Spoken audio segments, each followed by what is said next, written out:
You're Lesbian Jesus.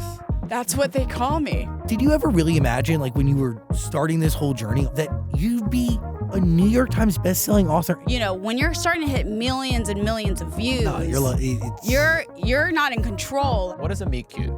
The moment you meet the cute. And so I proposed to her. It was like the best day of our lives. And I realized that it's a nude beach.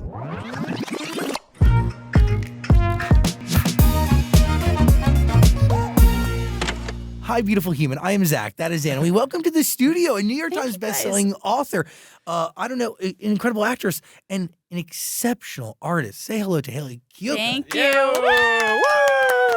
I'm clapping for myself. Hi, you guys. Thank you so much for having me. It's so weird. I've never met you. I've never met you too, but I know of you. Yeah, I've seen you. I'm so sorry, but I know of you, and it's a great thing for me. Me too. Same. I like Lemonade Mouth, incredible. Oh, wow. We go way back. I mean, yeah, we have a long-standing relationship. Okay, wow, yeah. In like the social television Totally. and culture sphere. I've been there. Yes. Yeah, haunting you. But now we're here. We're in a different era. We are. Can you, I mean, come on. Like, did you ever really imagine, like, when you were starting this whole journey all those years ago in a DCOM, that you'd be a New York Times bestselling author, and you're not just writing a memoir. You are crafting things, yes, originating from your life, but fiction and universe, and like, oh, you're exceptional. Thanks, Zach. Did you have that vision that early on, or No, I had no idea what was gonna happen in my life. Like, I literally, like, I look back at, like, when I was like emo Hayley at 16. I was like, nobody gets me, and I'm gay, and nobody understands, and like, I just wanted to be a pop star. And I think for me, what's motivated me is I just wanted to feel loved from predominantly myself, but I think also others. And I just wanted to feel worthy. And so that was like always my driving force. And so it's very weird to look at my history and be like, oh, and now I'm writing books and I'm directing movies. And now I've like gone off into a whole nother, I guess, medium. And music's always been my first love and passion, and it'll always be. But yeah, it is kind of weird. It's kind of weird to look at and to be from Lemonade Mouth. You know, when I did Lemonade Mouth, I was like 19. different And world? it wasn't like deemed like a success. And I remember they had where they were going to do a sequel and then they didn't do a sequel. And so I don't really think people really saw it. And so as I've gotten older, it's like this weird thing where all of a sudden the Lemonade Mouth fans are like coming out into the wild. And maybe it's because we're all getting older. So maybe they were younger and we weren't all walking around in the streets. Real. But like, it's so interesting to see this kind of like the Lemonade Mouth fan base kind of like arise so much later in my life. We got to unpack that a little bit because yeah, there's a lot to talk about, Zach. Where does one start? You know, it's so funny. Like when you're talking about Lemonade Mouth, it was this like underrated thing. Yeah, it's like edgy High School Musical. And I feel like Disney Channel like didn't necessarily bet on it that heavily. No. Like Yeah. I remember, okay, I'm this old too. I remember interviewing like Adam Hicks, and their press event was like in some shabby like Disney cafeteria in New York City, and there wasn't even any logo. Like it was like it was a very like I've low key. Yeah. An understatement. You know what I mean? Like it was crazy because like to your point is like there was no second. It wasn't a franchise, but it ended up really impacting people's lives in a very heavy way that you would feel. I mean, courtesy of the internet, right? Yeah, I mean, I guess. I mean, it's been really interesting. And now, so when I did the movie Lemonade Mouth and I played Stella, I wasn't out yet. And this was pre-Girls Like Girls existing. And so I rewatched Lemonade Mouth recently with my fiancé. She had never seen it. And I was rewatching, I was like, this is like almost like an eerie parallel to what ended up happening in my life, where like this character Stella is like standing up and she's like, be heard, be strong, be proud, like, you know, like stand up for what you believe in, blah, blah, blah. And very like gay energy, I would say. It was almost like too progressive to a certain degree. Correct. And so I was rewatching this. I was like, oh my gosh. I was like, I didn't realize Stella was similar to my personality to a degree. And I was rewatching. I was like, this is so wild because now I'm obviously doing music and I'm sharing my voice and my story. And like Stella was like the progressive version of myself. Like Stella was ahead of myself almost in a weird way, which was so cool to rewatch. Okay. And it takes on a whole new meaning to you. Yes. Yeah. And now I'm like, wow, like that's a cool moment. God. Now I'm proud. Maybe it was just too progressive. Maybe that's what Yeah. Disney Channel saw. Yeah, maybe. I Maybe don't it's know. time to get the band back together. What year did the movie come out? Can you jog my memory? Was it like It was- 2007, 2009, That's a really great question. We might have to fact check it. 2008? This says initial 2010. release April 15th, 2011. No. Is that late? Lemonade Mouth It's is been over 10 years. Lemonade Mouth is a 2011 American teen musical comedy drama. Wait, that seems like That makes sense because I graduated in 2009 and I was 19 when I shot it. So we probably shot it in 2010 and then it came out in 2011. But I interviewed, We'll have to fully fact check, but I'm pretty sure. and I guess I interviewed Adam Hicks earlier on when he was in that other show with Hutch Dano. Oh, yeah. I was a guest star on Zeke and Luther. Wait, that's the show. You're like a very like Disney fan. Dude, You're like deep cuts. That's a deep cut. I gotta say, my 'Cause that lore was is like, crazy. That was like sis. Disney XD. Yeah. Yeah. My We'll lore talk. is I nuts. played like Skater Girl #1 in that show. I'm pretty sure. So I guess I interviewed him then, and that was like what would give us like put him in the starring vehicle for Lemonade Mouth, and like wow. So long time. Any hoozy. Whoa. Any hoozy. So wild for you to be able to like be a part of that, but also for it to take on a new meaning that's so connected to who you are. It's just very cool. So when do we get into this? Like, where do we begin? Because obviously you're directing a movie too, but that is derived off of Girls Like Girls. Yes, the work that you've written, but which was Prior. a song. Yes. You know what? Maybe that's the right entry. Maybe we into start this. there. Okay. Yes, because can you explain to me one? How do we write Girls Like Girls as a record? Can you? I mean, it's obviously about your life, but bravery in writing that to a certain degree. Yeah, so I wrote it with Owen Thomas and Lily Mae Young, and it was like a rainy day years and years and years ago in LA. And I remember, it's interesting when you're writing with co-writers, like the conversations you have. And she just looked at me and was like, what is something that you've never written about that you've been terrified to share? And I was like, oh, she knows I'm gay. She knows I'm gay. Because at the time, I wasn't like openly singing she, her pronouns. And so I like started crying immediately and was like, I'm gay. And like came out to her and we talked about it. And that was the inception. That's where Girls Like Girls was born, was just kind of like stealing kisses from your missus. Like the confidence that I wanted to have was kind of like the inspiration for the song and the record.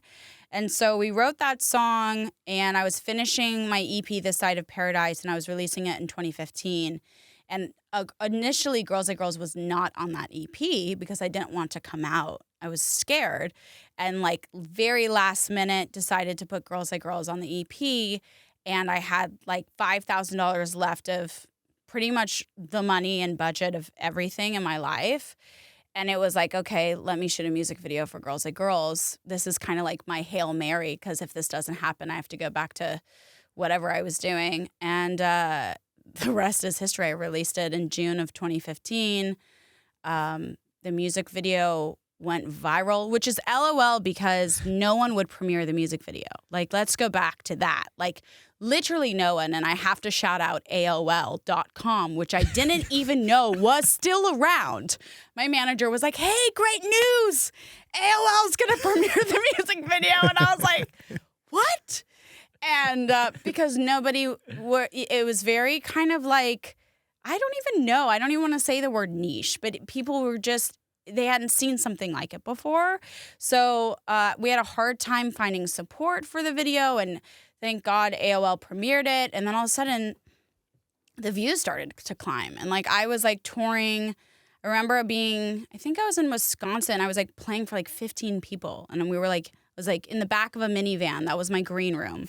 And remember checking, being like, oh my gosh, we just hit 500,000 views. And this is the time, like I had 9,000 subscribers on my YouTube. So like, when you're starting to hit millions and millions of views, No, you're not in control. Like it's starting to catch on, and I also credit Tumblr. It went really big on Tumblr, and so all of a sudden it just started picking up, and I got signed within months, and that was the beginning, I would say, of my music journey. It is crazy to say in 2015 that you had a hard time premiering that music video. Oh my gosh, yes. But I remember that time in music. I remember what that meant. I mean, when you look back at that moment, how do you see it today? And do you feel like the struggle to even get to the fight to prove yourself? Yeah. I mean, you build a resilience, no? And a skin that's rather tough. Yeah. Yeah, I mean, I grew up in the music industry with people just saying no, which a lot of people can relate to. But I think it was interesting. Like 2015 was an interesting time, and I forget what the math is, but like Trump was about to be in office, or he was, and then it was like gay marriage was legalized like a couple days after the music video had come out, which was crazy. Yeah, dude, the conversation of the timing of everything was very interesting. And but for me, like growing up, I wanted to see hopeful queer content, and seeing two girls falling in love and making out at the end was just not something that I was exposed to. Like my queer content was like the real world, and like, that was my queer content. So I was really ignited, and I had a lot of drive to kind of change that. And Girls Like Girls was that first kind of olive branch of like, can I share my truth, and like, will this work? I guess being myself. How does that define, or does it define anything you do moving forward as it relates to the music you make? Totally. It's changed everything, because it's such an interesting, like, it's such a simple concept to be like, be yourself, be truthful to who you are, be authentic to who you are, share your authenticity. Like, these are simple things like on paper, but it's really, really challenging to do. And so Girls Like Girls was the first time I was actually honest with myself. And as soon as I was honest with myself, I was able to find the community that I so desperately craved and needed that I didn't have growing up. I grew up in Los Angeles, California, but I still had a very challenging time being myself. Societal norms, societal pressures, and just navigating the music industry, like wanting to be like a successful pop artist and singing about girls, and that being normalized. And I remember a long time ago, like an executive was like, well, why do you keep singing about girls? Like, do something else. And it's like, but that's who I am. Like, we're not saying that about other artists. And so it was a really interesting time breaking into like the pop music industry in 2015. Your parents are rather fascinating. You bring them up. Like, your mom is she would choreograph figure skating, right? Yeah. There's like a handful of people on earth that do that. Yeah. Well, ice skating's kind of like not a dying art, but like kind of in the sense of like ice skating used to be this very like big star-studded situation, and it still is to a degree. But when my mom was involved, like there was the ice capades and all of these things, and a lot of people don't really know a lot about the ice skating world. But I grew up in the ice skating world and like skating on the ice and killing time waiting for my mom to be done with work. What do you just notice and realize? I mean, there's a competition that's, nonstop. And plus the performers there have like a work ethic that is... Yeah, the work ethic is undeniable. I could never be an ice skater. Like, I don't like falling. You have to be able to I'll mentally fall, but I don't want to physically fall and have to get back up. You know what I'm saying? That's a different kind of strength. How many times do you think you've mentally fallen to just get to this book? I mean, too many times. Like, I'm numb. I'm numb to the point I've fallen so many times. But I think my mental strength is a little stronger than my physical strength. So ice skating was just a no-go for me. Is there anything that you adapt by being around those types of people while being so young? I think growing up in my mom was an ice skating choreographer. My dad was a comedian. Growing up in a very artistic, encouraging home was really great. And I think that was a very unique experience. It wasn't like, be a doctor, follow academics. It was very much like, if you're creative, be creative and try to make a living out of it.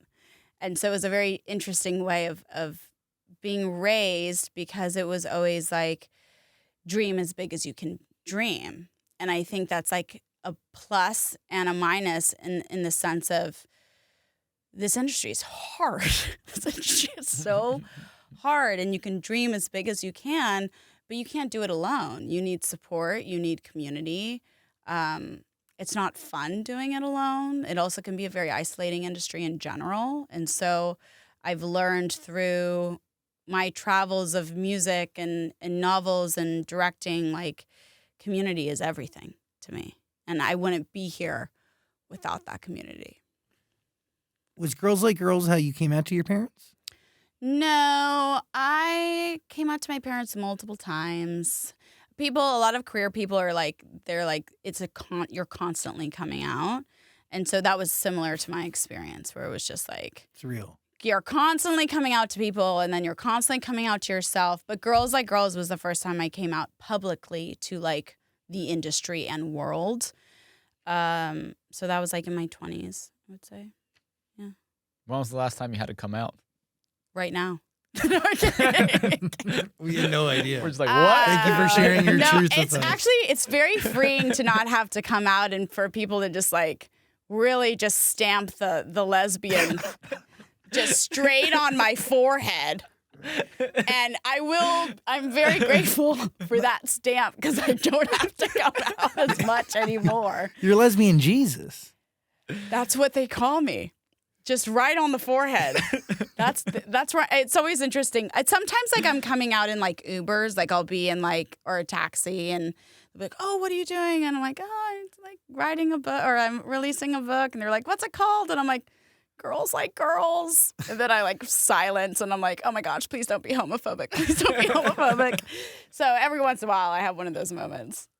It's funny. I used to talk to my Uber drivers way more. I stopped doing that. Yeah, it's really it's messed up. Like, dude, but I used to like walk away with like business cards. I just thought about it real quick. Like, I used to really. We're using it too much, so we got to conserve our energy. That's where I'm at. Yeah. Like, and it's like, dude, how many friends can I walk away with in any given day? Totally. Exactly. Why'd you decide that Girls Like Girls needed a book in the first place? And how? Like, how do you take a song that is 3 minutes? And again, it's your life. So you have like parameters that are pretty wide. Mm-hmm. But how do you take it and break it all apart and then turn it into a novel? I don't know. And the answer is I didn't know. I do now, but at the time I didn't know. So I wrote the song. We did the music video. And that was, I co-directed that with Austin Winchell, and that was kind of like pre-established characters, and it was like, this is the inspiration, but there was, some like fictionness to it. And then the music video went absolutely viral. Yes, AOL. AOL, thanks so much. Are they still around? No, they actually just shut down their dial-up service. My millennial energy is really like oozing right now. You remember that, right? When you had the dial-up wire. Like, oh yeah. Well, so yeah, I added that into the book. So basically, I realized I was like, oh my gosh, directing is my passion. Like, this is like, maybe music and everything and storytelling has led me to what I'm actually supposed to do, which is directing. And so I wanted to make it into a feature film. How the heck do you do that? Like, literally, I was like, okay, I want to make this into a feature film. How do I do this? And so that started this journey of meeting with people and developing the story and writing the story and changing the story. And I think for me, it was like, how do I tell my story? The challenge was, how do I tell my story and my voice through the eyes of these characters that I've pre-established in the music video? It was one of the most freeing mediums and experiences that I've ever had because it was just a world of yeses. And growing up directing music videos, and in music, you have 3.5 minutes. There's all these parameters. And when you write a book, it's just you in the book. So you can put a dragon in, you can put a Corvette. You don't have to pay for any of this. Like, you can just create the world. And so writing the novel was the most freeing and liberating experience I have ever had, like ever. And when I finished that, obviously it came out in 2023, and then it became a New York Times bestseller. Hell yeah. Casual. #1 New York Times bestseller, thanks to my fans. And when that happened, that's when the movie finally got greenlit. Now we're here with Where There's Room for Us, which is a whole nother story. But yeah, it's been like a decade. So I've finally shot the movie and it exists. And And where is it? hopefully you'll see it sometime next year. I don't have a date yet, but it's with Focus Features and Mark Platt. Incredible. And it's like it's a small indie movie, but it exists. But when you say like, how did you do it? It's like, I genuinely, as an artist, you are just clawing and swimming through the waters. Like you're like, how do I express myself the most authentic way possible, and how do I do it with support? And if you don't feel supported, it's not fun. And so with the music thing, it was like I didn't feel supported. It was becoming not fun, and I was just like, how can I go bigger with just these ideas? Like how do I, and then write the music, What changed though in music? Like what was the biggest? Well, my biggest passion was writing music, but directing the music videos. And so when labels stopped funding music videos, then I wasn't able to do music videos for my music. And so that became like not fun for me. Do you remember the moment where like the idea of being a pop star turned into actually just wanting to be a director and tell your story? I mean, I think when I, worked on Girls Like Girls, and then I directed like 11 of my music videos. So it was, as soon as I started directing my music videos, I was like, oh, this is interesting. Like, I get to do everything that I love in one place. Like when you're directing, you're telling the story, you're getting to uplift other talent, you're getting to cast talent, you're getting to work on the music, you're getting to do everything that I love to do, which is essentially what I do with album packaging and music, but on like a very different scale, I would say. But yeah, there was a turning point for sure. But again, it's like, then how do you become a director? There's less than 3% POC women directors in the whole industry. I think it's 7% women directors in the whole industry. 7%. And then I think it's 3% for POC. So it's like, okay, cool, become a director. How the heck do you do that? Where does one begin? And that's when I realized, I was like, oh, people are optioning books and IP. So would you say you're on like a musical hiatus and like this is the focus right now? I don't think I'm on a musical hiatus, but I would say like with the movie eventually coming out, I'm writing music for it. So like that's been super exciting to be in the studio back again. So I think because I kind of took that break, that hiatus, I'm finding my love for music again. And I think the core root of it is feeling supported. And so finding a team that makes me feel heard and makes me feel free to express myself. And I think that is the thing that I'm attracted to the most is freedom, freedom of speech, of being able to express myself as an artist. And when that gets silenced, I lose interest. You should be really proud. Thank you. Seriously, because people don't understand it. Like if you believe in something so deeply, it takes 10 years of being delusionally passionate about it. I'm full delusional. Yeah. You have to be full, that. Like delusion. Lesbian and delusion is on my forehead. Lesbian delusion Jesus? Yeah. That's me. Yeah, but that is, I gotta say, the only way you are successful at all. Because the reality is like you have to talk your way into it. Yes. You have to be a little nuts. I've literally been just like being like, this has to be a movie, and like I can do this. And I've been doing that for like, I don't know, over 6 years. How many times do you think you pitched the movie to someone? It's like over 100 times. I also feel like I went through so many. It was just the whole thing was a movie in itself.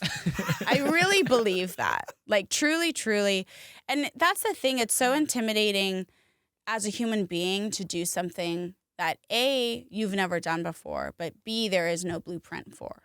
Like how do you write a song, do the music video, write the book, and then turn it into a movie, direct the movie. Like, how do you do it? You don't know, so you're just figuring it out as you go. And then you knock on doors and people say no, and sometimes you make mistakes and then you have to, change courses. But it's been a decade of that. And I think it's also been an interesting, coming home for me as an artist, like you were saying with music, because I did have to take a hiatus. I did have to prioritize the film. I did have to prioritize the books, because I knew that if I could get it done, that I could eventually return back to music. Totally.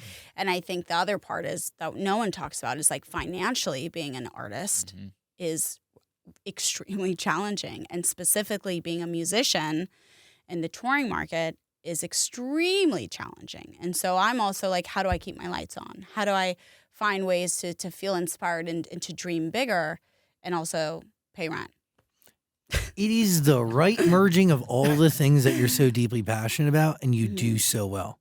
It really, it takes all of your gifts and it puts it on full display, but it also pushes you and challenges you. Yeah, it's a huge challenge. And that's what's been so cool and was so exciting about writing Where There's Room for Us, because Girls Like Girls will always be a part of my life.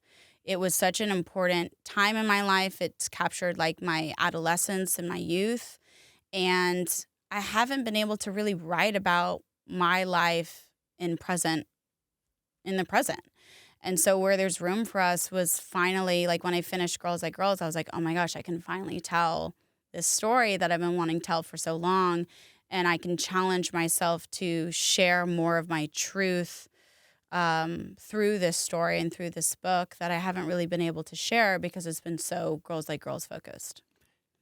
Anything easier writing this book compared to the last one? Weirdly, slightly easier in the sense of there wasn't a pre-established IP. Yeah, so you can create from nothing. That's what I'm saying. It was there was pluses and minuses. The pro is that I could literally do anything, and then the con was I could literally do anything. And the development process of just understanding what kind of story I was going to tell took the longest time. So can you explain to me that process, because it is derived off of your own life, right? So yeah, it's inspired by, because I'm obviously not set in the late 1800s. Obviously. Maybe I am. I mean, the year is 2025 right now. Yeah. So, the main process was, I guess first I could start with, I was really inspired by my meet cute with my partner. What is a meet cute? Meet cute, your meet cute. The moment you meet the cute. Right? Yeah. Basically, the moment no one's asked me that. The moment you fall in love, or the moment you develop a crush, you're meet cute. Am I doing okay out there? You let me know. Yes. Diva, you're spot on. Right? Yes. It's the meet of the cute.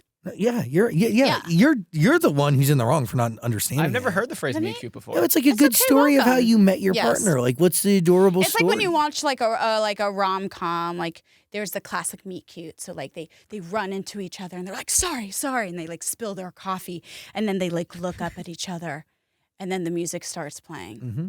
That's the meet cute. Okay. And it normally happens about 10 minutes into a film. He doesn't watch movies. Oh, you don't? Oh. It's a whole thing. Okay, we'll talk later. All right. But you need to go see Girls Like Girls when it comes out. That'll be your first film you see. I'll be at opening night. Yeah. Your meet cute with Becca. Yeah. It is a good story. It's a good story. It's a good one. It's a good one. And I remember being well, first of all, I'm obsessed with Pride and Prejudice, and I thought I was Darcy when I was watching that film. And I also love Little Women. And so I've been dreaming of writing a period piece. And then that was my first blurb in my brain. And then the second blurb was, oh my gosh, my meet cute with Becca is so freaking cute. How do I tell our story in the 1800s? And that's where the idea was born. And then the third idea, you're really getting into my brain today. The third blurb was but my mission in life is to create hopeful queer content. because growing up, it always ended in like suicide or death or like not getting the girl. So then I was like, well, how do I get the girl in the 1800s if we're having to hide our love and we can't be ourselves? And that's when I realized, I was like, oh, maybe there's like a hyper-realism energy where you can be queer, but women are still not equal. So 2 gay men can inherit land and continue the family line, but 2 gay women cannot. So there's still pressure to either have a son heir or for one daughter to marry a man. And I was like, ooh, this is interesting. That's because it's just so parallel to what, I mean, it's 2025. Women are still not equal. We still don't have rights. And I was like, what does that look like if you could be a lesbian in the late 1800s, but still you're not thriving and you're still having to navigate all of these obstacles. So those were the births of the ideas. And then how do I put it together? So do you like write it out in each blurb? Like draft it out? Storyboards and outlines. And I think at one point we had like a whiteboard, and I was figuring out like all of the scenes that I wanted to have and the moments. I guess I should tell you about my meet cute with Becca. I would love for you to share. I'm just telling you, like, that's where it started, you know. Share the story. Oh, well. It involves a sister. Yeah, so basically I met Becca in 2018, and it was my Expectations album release party. And so I had invited like everyone I knew, and she was like a +1. Her experience of the story is better in the sense of, because she like, her friend invited her and her sister was going to go, but then they bailed. So then she went, and I met her at the party, and I was like, I knew who she was. She was like from The Bachelor.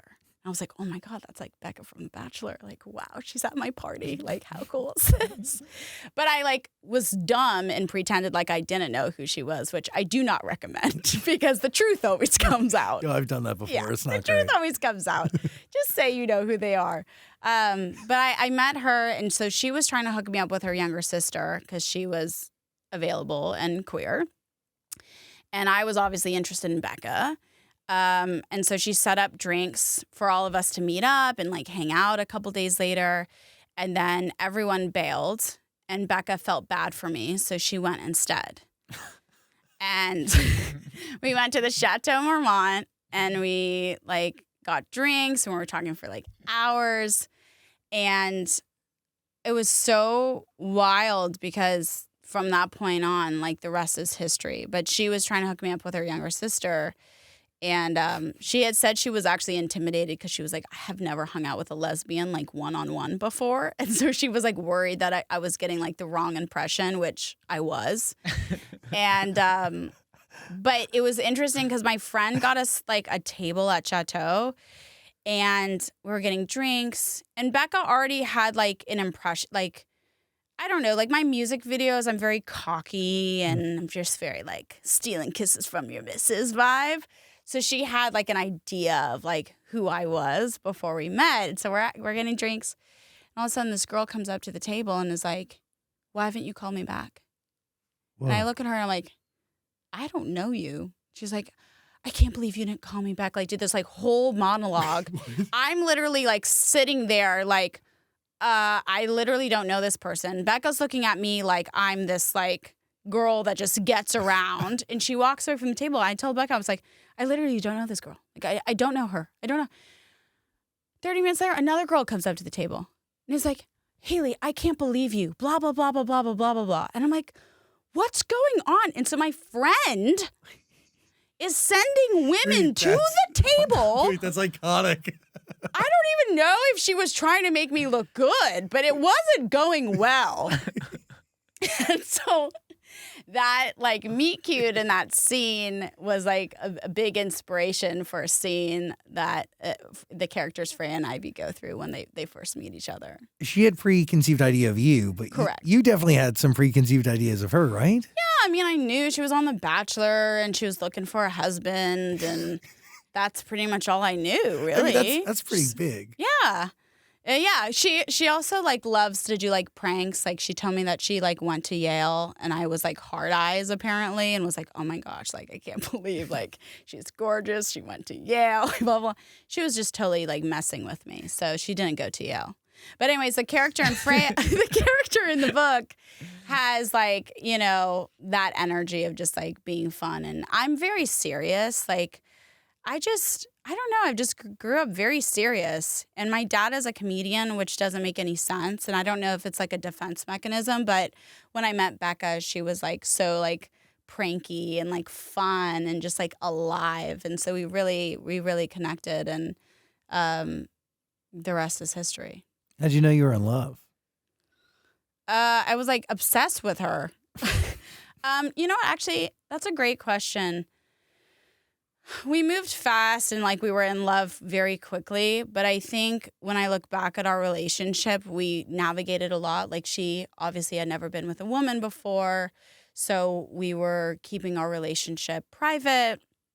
And when we were going through challenges, to me, that's where the love really shows and shines. It's like when you're navigating hardship and the world is against you, or it seems like, and that's why I think this book is so relatable. Like you don't need to be queer to read this book and see yourself. Like what I think is so interesting is every person on this earth is born with expectations from their parents. Whether their parents are there or not, there are expectations of like who you're going to marry, your culture, your religion, your background.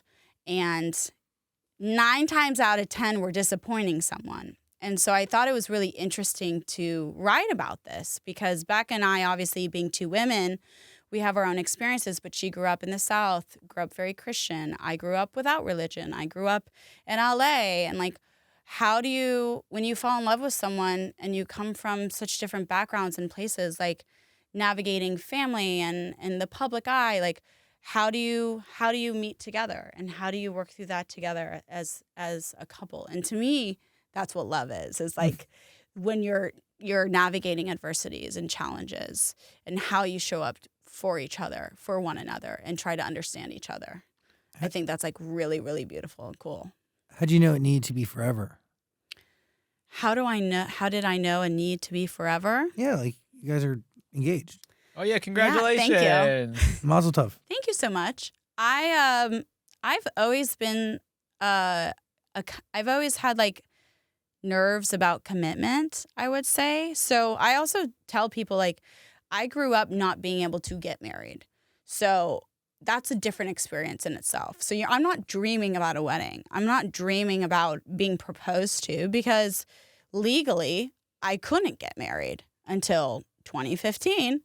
So it's been a really interesting journey falling in love and being able to have, and this kind of goes to the title, having space to actually have that dream and to actually be able to think, what does the wedding look like? What does my ring look like? What is an engagement? What does a proposal look like? Because that was just never something that I like. It always came with lots of complications and hardship, I would say. It's really interesting. You know, I never really thought of that. Like that is something like queer people, depending on when they come to terms with their sexuality, like that is something that is taken from them. Yeah, and so many people weren't able to have that opportunity. It's such a privilege to have that. And it shouldn't be a privilege. Everyone should be able to get married. But I think that was just never, it's so funny. I'll talk to someone and they'll be like, oh, like, what do you want it to be? And I was like, well, I don't know. I've never thought about it. I didn't really have the opportunity to like dream about it in a legal way. So I think regardless whether it was legal or not, it's just cool to be able to have that space for myself to have that dream. And that goes into the title of Where There's Room for Us, is like creating space for ourselves and not only taking up that space, but thriving in that space against the adversities, against all odds. The LGBTQIA plus community is going through a lot of hardship right now and have always faced adversity. And so how do we find queer joy? How do we find moments of realizing a happy ending isn't black and white? A happy ending could be, hey, maybe our family doesn't approve, or hey, so-and-so, you know, the relationship is not what I thought it'd be, but I have you and like I choose you. And let's start a family or start our chapter together. And what does that look like? You talked about like not being able to dream about having a wedding yet. Where did the idea for a nude beach proposal come from? Okay, that was a headline excerpt. The verbiage was that's what they took. The whatever, the writers, whatever. So I had asked my friend who had lived in Mallorca and was like, where can I propose to Becca where there's like minimal amount of people? Because I was like, I'm trying to propose to her in private during high tourist season, like during a heat wave. What's going on? Like, what am I doing to myself? And he recommended this beach. And I think I'm going to butcher the name, but I think in English it's like the Beach of Magic or something like that. The Beach of Wizards or something like that. I mean, wizards? Yeah, something like that. Long staffs, long beards. This should have really. So basically, we get there. And my friend YK, who's the photographer, he's been like scouting. Like we treated it like a music video. Like he was like sending me photos and like diagrams, and we were like, you know, shot listing and location scouting. It was Puts like a mark on the sand for you. Literally, he put a rock. He was like, when you find the rock, turn 3/4. Like, because I didn't know where he was. He was like somewhere in the bushes. And so I walk Becca, and there's no one around. And I proposed to her, and it was like the most amazing. There's also like no blueprint of like how do you propose to your partner? Like how long does it take to get a ring? How do you even do this? And so I proposed to her. It was amazing. It was like the best day of our lives. And then I turn and I realize that it's a nude beach. And we are surrounded by men who are nude. And it was so That's amazing. funny because I don't have much experience in that department. So I was getting a lot of education. It was like very eye-opening to me. It was like, but you know, like I'm not looking, obviously I'm being like respectful, but like, no, I'm being respectful. Of course I'm being respectful. But it was just so funny that these two women just got engaged at a nude beach. And then it was just like, but that's why it was so like private. Like no one bothered us. We didn't bother them. Like it was just it was perfect. It was perfect. Highly recommend. And It's great. You can't There's no predict that. kids running around. It was very just like calm and intimate. So yeah, that's the nude beach story. How did Greece become the location? Spain? Oh, Mallorca? Mallorca. Oh my God. Why did I think Mykonos? I'm off my ass. I've never been to Greece, but I've always wanted to. Well, so why Spain? Becca and I have been to Mallorca, and she loves it. And I knew she wanted like clear turquoise water, and so that seemed like the best route, the best way to get there. That's the best color of water. It is. It is. Well, and her eyes are like crystal blue, so it's just like it's a vibe. And now you have a book And now we have a book. about the whole thing. Yeah, I mean, I think. But not. But what I mean, is? inspired by like it's tough to make it like exact when you're in the Victorian era. You know what I'm saying? It's Like, really creatively done, though. Thank you. Really geniusly done. And the audiobook is superb. Thank you. I'm so proud of it. So Jemima Kirke reads the Freya chapters because I can't do a British accent to save my life. Did you try? Yeah, I tried. It was so bad. It was so bad. I'm not gonna. Don't even make me do it. Wasn't thinking about it. So I read the Ivy chapters and I was like, oh, I need like an amazing actress for Freya, and then the Jemima Kirke thing worked out, and she's phenomenal. Like, I'm like, it feels like a film. Like, and Lawrence, who's my guitarist in my band, he did all the music, and so it's just like it's really come to life in the audiobook. So I highly recommend both experiences because they're very different experiences. And, you know, my hope is maybe I can make it into a TV show or film or adapt it at some point down the line. You have a nice formula here. I'm just trying to like create and feel free to create and find like a way home. You know, I think that's what's been interesting is like, okay, maybe I write books And then eventually they're able to be made into TV shows or film. And I can write the music for it. I can direct it. I can be extremely creatively involved. And maybe that's my path. I don't know. Like, I'm still figuring it out.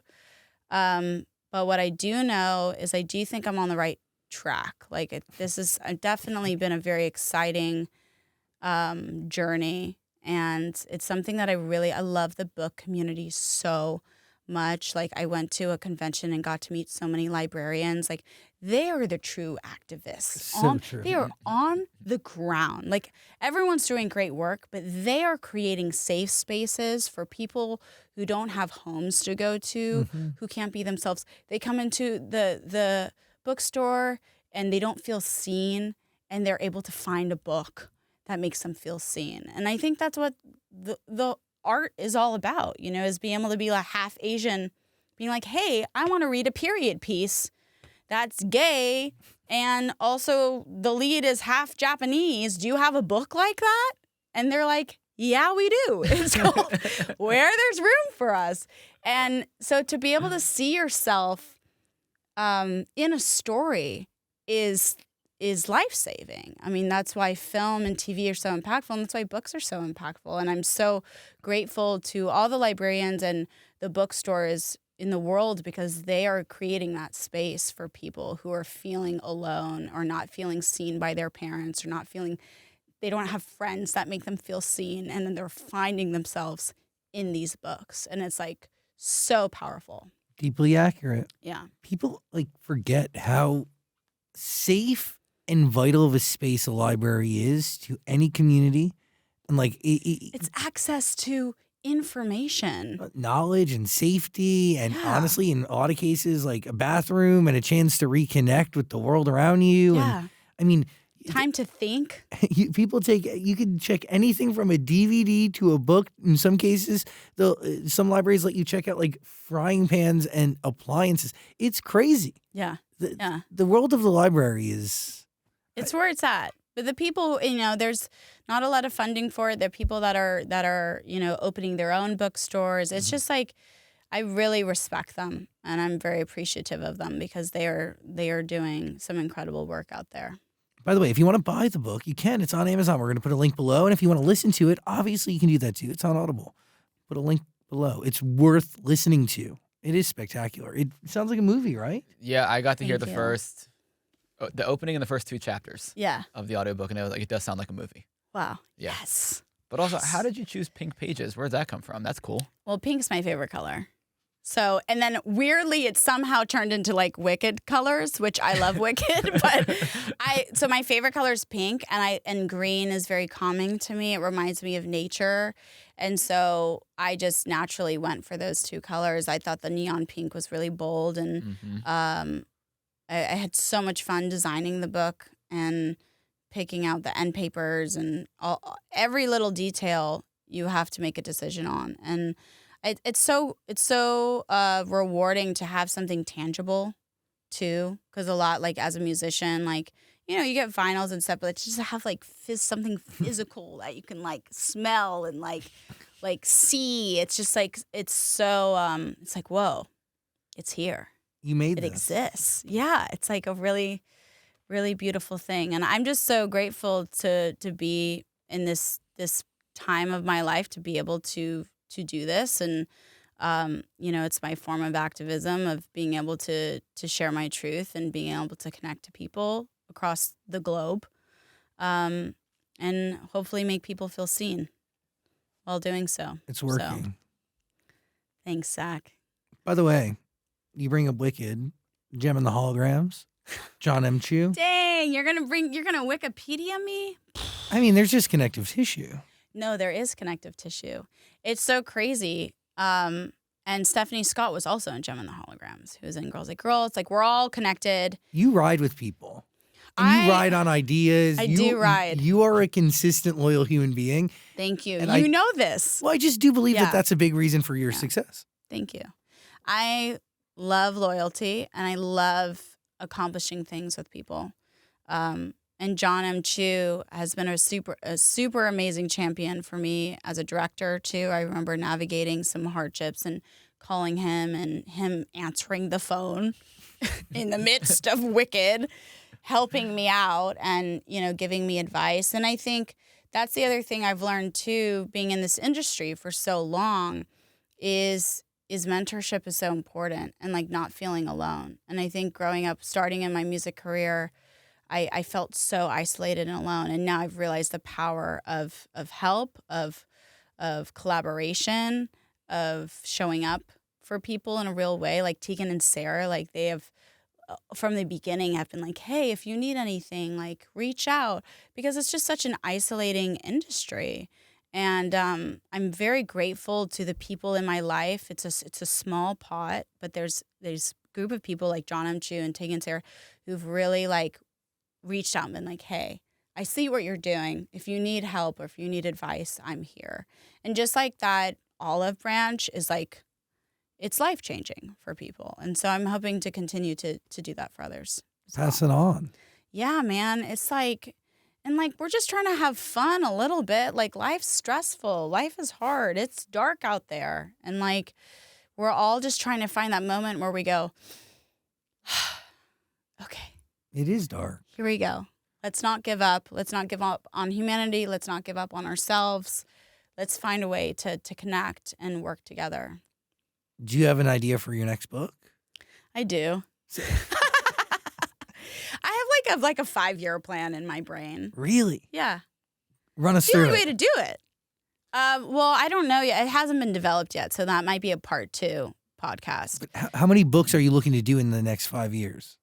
Oh, I don't know. Probably just one. I don't know. Like this was a quick turnaround from Girls Like Girls. I don't know if I can do as quick of a turnaround, but because this one I had already like pre-planned so much. But I think for me, like, I just want to tell expensive, big stories, and I'm gonna start developing them, you know, through my writing and through, you know, young adult novels. It's great. It's kind of the goal, and to hopefully be able to write music again. Like that was like a luxury to be able to just like do music. Do you miss that as an artistic release at all? Oh yeah, I mean, I still write. I'm still course, writing, but like as far as like it's that different. being like a career, as far as like financially, it hasn't been. I would say like people probably think I'm more successful than what it really is, and I think a lot of artists struggle with that, like musicians, and like that's a whole other podcast of going into that. But I love music. I think just creating and you know, sound, visuals, it's all beautiful, and it's all an escape, and it also brings you home. We ride for Hayley Kiyoko in all ways, including music in a big way, right, Daniel? Yeah, you remember when you performed with Taylor Swift? Oh yeah. Thanks for bringing that up. Yeah. That's huge. What'd you perform? Curious, right? Yeah, it was literally the coolest moment of my life. It was so, I mean, we performed in a stadium. That's amazing. It was insane. And you know, I was just so grateful for her and for that opportunity and getting to experience that, like, once in a lifetime opportunity. I wore these pants that were so heavy. They were like absolutely studded in these like crystals, and they were like over 100 pounds. And somehow we just danced together. It was she learned the choreography. It was so cool. It was one of the coolest things ever. Who made that call? Like, how did you get tapped in for that? They reached out to me, and I was on tour with Panic at the Disco at the time, and I was opening for them. And so it was like, hey, do you want to perform your song Curious with Taylor in, you know, at the Gillette Stadium? You know, no big deal. And I'm just like, yeah, hello, I'll be there. What time? I need to get an outfit quick. It was so cool, and I really appreciated her reaching out and her support. So that was awesome. It's very special. Thank you. Has Becca read this yet? Yeah, she has. You know what's LOL is that she doesn't really love period pieces. That's what we heard. Yeah. And where's she at Like, now? of course you made it into a period. She loves it. I'm converting her. I'm converting her. Did you know she didn't like period pieces before you started writing it, or did you find out afterwards? I feel like it was like I kind of knew, but yeah, I kind of knew. But like I was like, she's gonna love this. Yeah. Like this is like the coolest thing ever. Like, and I dedicated the book to her, so she's got like her moment, which she loves. And yeah, I'm super great. I was told her I'm like super grateful that I'm able to share. I wrote in the dedication, but like just like a small ember of our love story, because obviously it is literally a small ember of our world. But it was so cool to get to share that, and I think as an artist, getting to catch people up with my life in a unique Victorian era way was like it was awesome. I'm super, super proud of this book. So thank you for supporting it and spreading the word, because it's I mean, art is hard to get out there, but sharing stories is also hard. Real. Yeah. Buy the book, listen to the book. We're going to put a link below. Also, Thank you. all of Hayley's music is also on Amazon Music, obviously. It is. So you should go and listen. It is. You know, King Princess recently said that lesbian pop really does lean to be tragic because she said, her words, they're taught to romanticize pain. But you, though, your music tends to lean hopeful. Yeah. Why? Because that's what I want. Like, that's what I needed. I felt like the bucket of tragedy was full. And I, for me, sometimes hope does look like heartbreak, but I grew up just really wanting to believe that I could find the love of my life and have a good life, and for it to succeed, and to be able to be an artist and to prioritize work and also be able to prioritize a relationship. And I want to be able to believe in that. And believing is seeing, like getting to see someone do something that's never been done before. It goes, oh, if they did it, I can do it. And that's always been kind of like my MO. That's the right way to be. Yeah. Thanks for your time today. Oh my gosh, you guys, an absolute pleasure. This was Thank fun. you so much. This was so fun. We should do it again. Yes. You've We'll said- see you soon for Yes, we part will. 2. You said you're 80% old man, 20% 5-year-old, and I do believe your outfit embodies that. Yeah. It is like this weird I've hybrid. always been kind of old man. Not old woman, but old man. I get it. Yeah. It's a vibe. I'm old woman. I totally understand that. You good? What are you thinking? I think we covered a lot here. Love your shoes. Hayley Kiyoko, everybody. Thank you. Thank you, There's guys. room for us. Please buy the book. Link below and listen to it on Audible. Appreciate you. Thank you. Yay.